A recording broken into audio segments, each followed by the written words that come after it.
ভিন্ন তত্ত্ব তৃণমূল কংগ্রেস দেবে আর সরকার, আপনি অভিষেক বন্দ্যোপাধ্যায়ের কথা বলছেন, আবার এখন সরকার বলছেন। অভিষেক বন্দ্যোপাধ্যায় বলেছেন সরকারও চিঠি দিয়েছে। তাহলে কে সরকার? অভিষেক বন্দ্যোপাধ্যায় সরকার না পশ্চিমবঙ্গ রাজ্য সরকার বলে আলাদা কিছু আছে? এটা তো কোনো প্রশ্ন হলো না। তৃণমূল কংগ্রেসের এজেন্ডা হলো বাংলাদেশি জেহাদি রোহিঙ্গা মৃত ভোটার ভুয়ো ভোটারদের নাম ভোটার লিস্টে রেখে দেওয়া, আর নির্বাচন কমিশনের দায়িত্ব হলো একটি ত্রুটিমুক্ত ভোটার লিস্ট রাজ্যবাসীকে উপহার দেওয়া।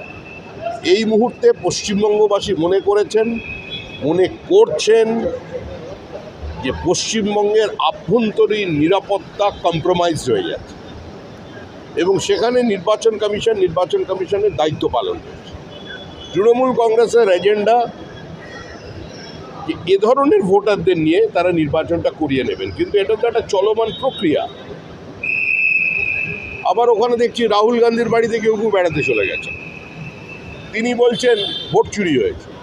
যে নির্বাচন কমিশনের অধীনে থেকে কংগ্রেস কর্ণাটকের সরকার তৈরি করেছে, তাহলে সরকার ছেড়ে দিক, পদত্যাগ করুক।